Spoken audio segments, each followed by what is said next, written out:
August 2024 begs the question, are we seeing a legitimate rise in inventory and a slowdown in buyer behavior in Miami's mainland markets? This is the report mid-year 2024. My name is David Siddons. I've been analyzing the market for 15 years, and I'm going to dig into that very question based off an experience that I've just had with 11 of the best agents across Miami.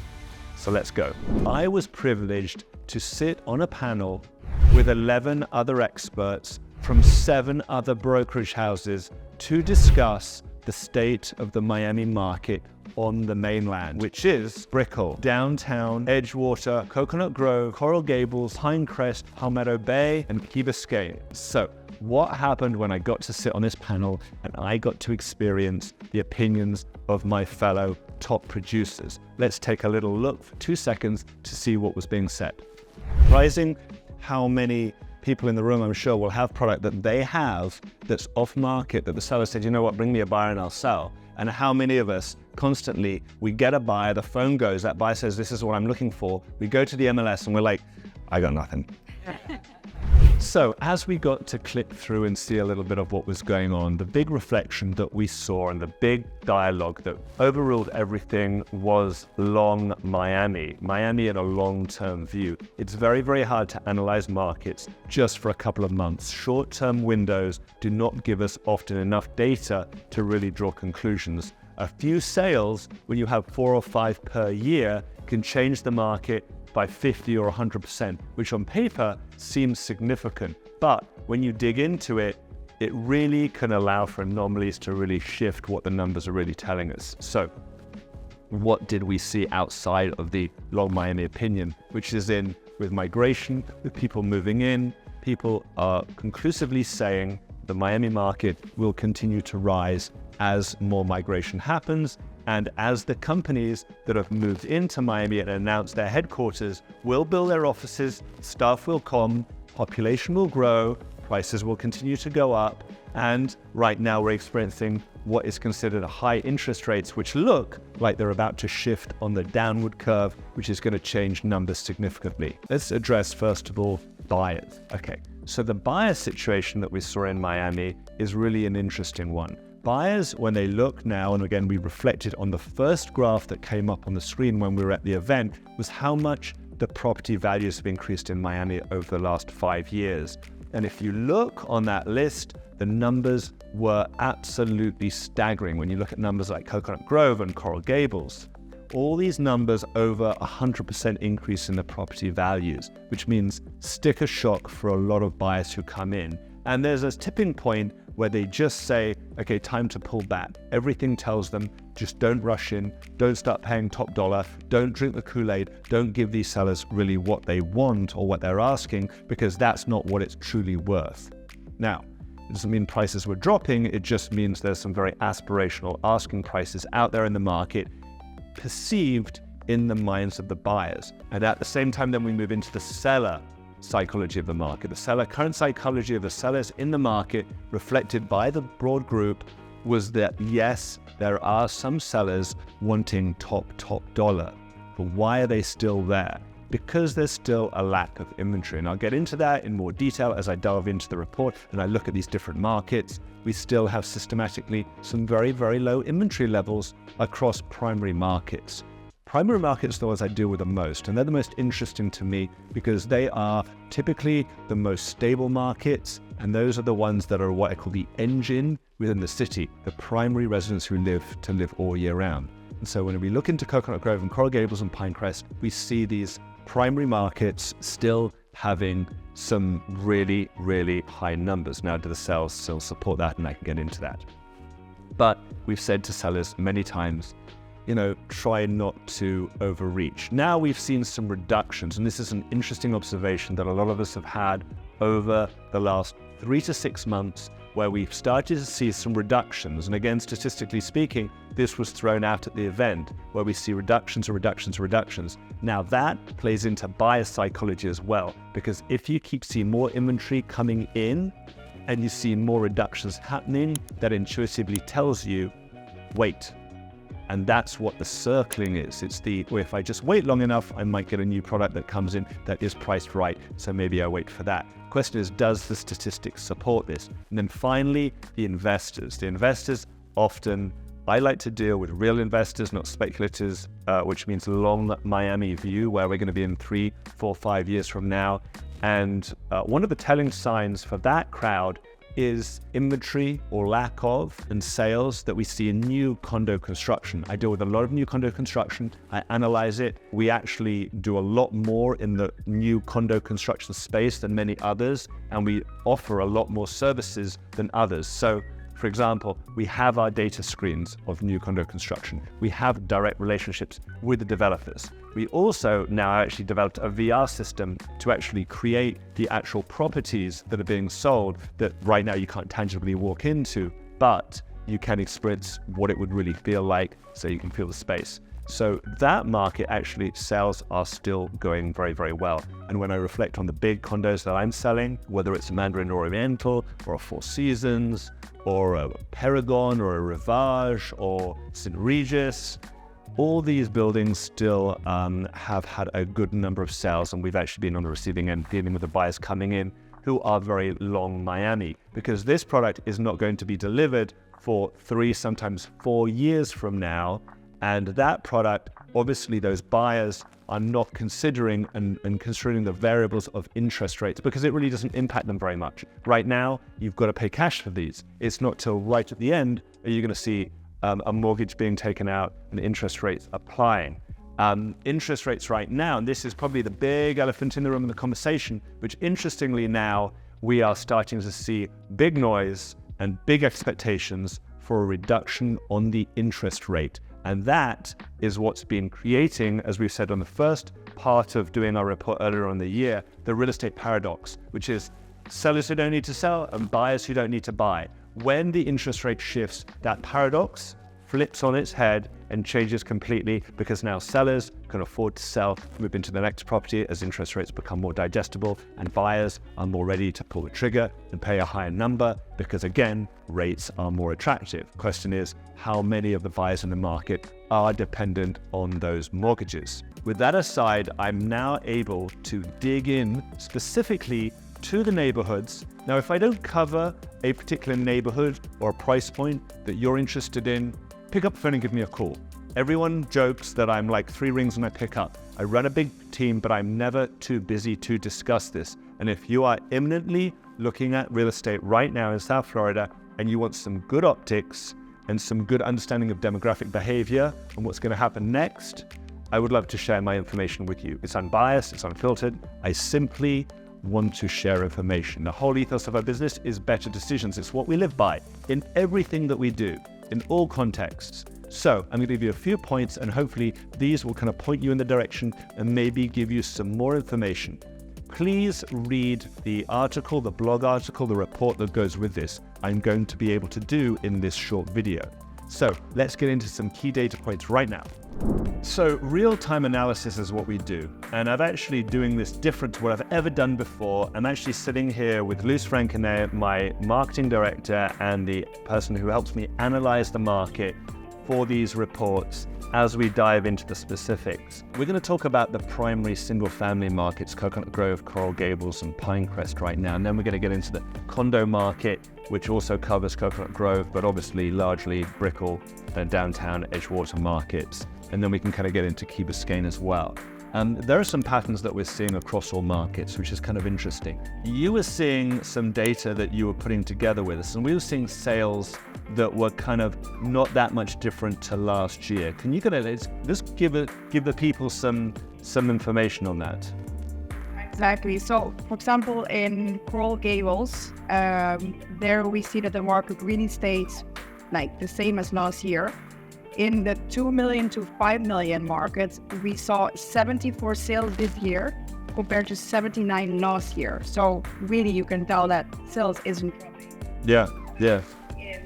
In the luxury market from 5 to 10 million, it actually also stays the same. It's 19 sales this year compared to 18 last year. The interesting thing is though that in the ultra luxury market of 10 million plus, we see this year 13 sales compared to 4. The actual number of sales, although we feel things have slowed down, the actual number of sales that have occurred in these ranges on the 2 to 5 and the 5 to 10 haven't really been much different at all. A few here, a few there, but the actual number of sales hasn't changed much. There has been a slight uptick of inventory, but the sales have occurred.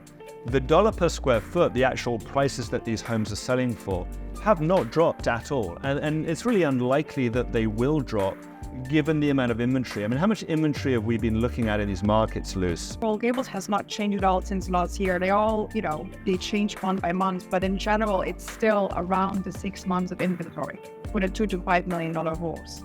Yeah. So it's really, the market is still very healthy. Much the same. Still like a seller's market, yes, and very much the same as last year. So, although inventory perceptions feel like it grows, the actual number of homes on the market isn't increasing that much. Now, obviously, this can shift, it can oscillate, and then sometimes we can feel certain listings just sit there longer. And that has to do with the fact that some of the product is just not priced right. So we see these same listings come up again and again and again. Underneath that current, there's a good amount of movement happening for those sellers who are priced right. Sales haven't dropped, there's still sellers out there. So you're gonna decide which side of the fence you're gonna sit on. You're gonna be one of those people who's gonna overprice stuff and it's just gonna sit there a little bit longer, or you're actually gonna get in line and start to really help this product move. This luxury market that we really deal with is fascinating to see over $10 million, because the number of luxury sales for us to see moving in these markets, and to see that, as you said, this year 13 sales over $10 million in the Gables and 5 in the Grove. Last year there was just 4 in Coral Gables and 1 in Coconut Grove. A lot more sales. Why? Because the affluence level in Miami in these primary markets is still very much front and center. And I've dealt with a lot of the Coconut Grove product. Coconut Grove sales this year, in the last 6-7 months, we've only had 9 sales. Last year we had 13. And I think the reason that has occurred in many cases is because the really good product that was out there has been absorbed. And we're just waiting for new product to come into the market, good high quality product. The challenge is that primary markets are inhabited by a lot of people who are not moving out of Miami. It's their primary home and they have nowhere else to go. So that real estate paradox that we've talked about earlier on in the year is very, very much felt in these markets. And in that condo market, with such a few number of buildings available, basically Park Grove, Grove at Grand Bay, Grosvenor House, and now obviously Mr. C coming, we're really experiencing a lack of available product. And I think that transcends all through the price points. There is over $5 million limited inventory. So if you're a seller and you own a condo over $5 million in the Grove, you are going to really, it's a great time to get into the market and sell for a really, really good number. Let's move into a different market and give a slightly different story, because the reality is all these different markets behaving differently. So now we move into Brickell, a different market, different demographic. It's very important to respect these different areas. The majority of the Brickell market, downtown market, is $5 to $2 million.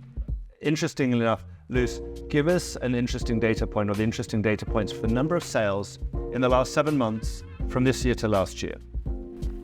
So for the Brickell market, we looked at the condo sales between 500,000 and 2 million, which is the majority of the Brickell condos. There was a significant drop in sales. While last year we sold 628 condos in that area, this year was only 494, which is a 21% lower amount of sales. Yeah. So a 21% drop in sales. Significant enough to be worthy of reporting. Now, interestingly enough, and this is an observation, once we get into the luxury side of the market, there has been fewer sales in the luxury end. And we've seen a number of reductions. Once you get over $4 million, fewer sales and more reductions. Why? My personal hypothesis on this and my experience, because I do sell this, is there's been a significant number of new construction condo sales at this price point. The common denominator in my mind is that a lot of energy goes into when people want luxury and they want to be in the urban core. And there's no doubt more continued migration of buyers into that market. They are ultimately looking for the newer product, the luxury product like the Mandarin, because there's a severe lack of it at that level. We've just seen the launch of Aston Martin. We've already got a few sales under the belt in that project. We've just done one, a high floor 01 line, and we have more to follow. There is the appetite. There's just the lack of availability, and Brickell definitely is first choice over, say, downtown, and we see some accumulation of this product. But not so much data to work with. Is always a little hard at this higher end because there's such a limited amount of product in that market. I think the general focus is fewer sales this year from last year. Why? Interest rates are high and rental numbers are down a little bit. If you look at the rental figures out there in the market, they are a little bit suppressed. The truth is, Miami, the thing that we feel in Miami, although we're long Miami, is it is an expensive city to live. Dining out is more expensive, food is more expensive, rents are still expensive, and people after a while have to pull back a little bit. That is normal part of the correcting cycle. So again, investors out there, when you're looking, you've got to be very conscious about rental rates and where they're going to play this year, next year, and the year after. I do think that with interest rates dropping, it will inject more buyers in there because it will make things more affordable. It'll give better ROIs because you're paying less to the bank, and that will kind of start to bolster that market a little bit more. So if you're long on Miami, a 3 to 5 year area, actually now might be a good time to get a deal because prices are where they are. Then they've softened a little bit. We see some reductions. We see fewer sales. You see more motivated sellers. Now, as soon as interest rates drop, that changes. So don't move with the market, generally move against the market. Herd psychology is generally going to be counterintuitive to being highly productive and profitable. If you do what everyone else does, you get what everyone else gets, as the saying goes. So if you want to take advantage of it, now might be the moment before interest rates drop and those sellers get a lot more resilient to negotiations. We're going to finally finish with Key Biscayne. Interesting market, kind of reflective. Much like Coconut Grove and Coral Gables, there's a lot of similarities. Let's just reflect on that market really, really quickly before we sign off. Luce, take us through those numbers. Yeah, so Key Biscayne homes between 5 to 10 million. It's a little bit hard to draw conclusions on Key Biscayne because there's not, there are not that many sales per year anyway. But in Key Biscayne, we saw this year 6 sales compared to 4 last year. That's for the 5 to 10 market. And then the 10 million plus market, we saw this year 5 sales. And then last year we saw 2 sales. I can talk directly into that sphere because I deal with Key Biscayne, and actually one of those sales is one of mine. And again, I've been working with clients to get that luxury product, and it has been moving. It has been moving well. The same story that exists in Key Biscayne is being retold in Coconut Grove and Coral Gables. The luxury $10 million plus market is alive, kicking, and very, very well. Sales are up. Demand is there. Stuff is moving. So at that luxury end, if you've got it, you're going to do well. It can only do better once interest rates drop. So that wraps it up for a look back on Q1-Q2 2024. There's a lot more information to come. There's a lot more details in the reports that you'll get online. You could look at our backlog of reports and data. There is much that can change very, very quickly. But ultimately, this is going to give you a little bit of that snapshot of the market. We'll keep reporting on it. Very specific markets require very specific data analysis. Thank you for watching. As always, watch our podcasts, like our reports, follow us, and stay tuned for more videos. And as always, if you want to chat with me, my number is below. I love to chat. I'm always available. I do this with passion, and I try to keep it very honest and direct and quantifiable. Thank you again.